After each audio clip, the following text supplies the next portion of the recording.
Domenico Opedisano, né en 1930 à Rosarno, est l'un des noms les plus importants de toute l'histoire de la 'ndrangheta moderne.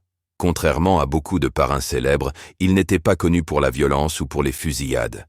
Son pouvoir venait surtout du respect, du prestige et du rôle qu'il occupait dans la hiérarchie traditionnelle de la mafia calabraise. Pendant des décennies, Opedisano reste un homme de l'ombre. Il n'apparaît presque jamais dans les journaux. Il n'agit pas comme un chef de clan typique. Et pourtant, tout le monde dans la 'ndrangheta sait qu'il a une autorité profonde, notamment dans les familles de la plaine de Gioia Tauro, une zone stratégique contrôlant l'un des plus grands ports d'Europe.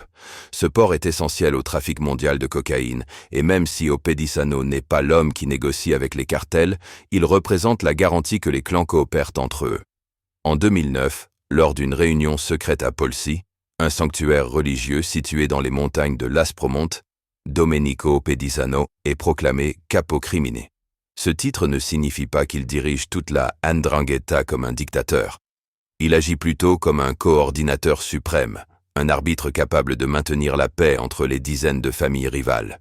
Il est choisi justement parce qu'il est considéré comme un sage, un homme âgé, respecté, capable d'éviter une nouvelle guerre interne. Mais le mythe Opedisano ne dure pas longtemps. En 2010, l'État italien lance l'opération Crimine Infinito, l'enquête la plus massive jamais menée contre la 'ndrangheta. Des centaines d'écoutes révèlent comment fonctionne vraiment l'organisation, son rôle en Europe, ses connexions avec le trafic de cocaïne, les marchés publics et même des liens politiques.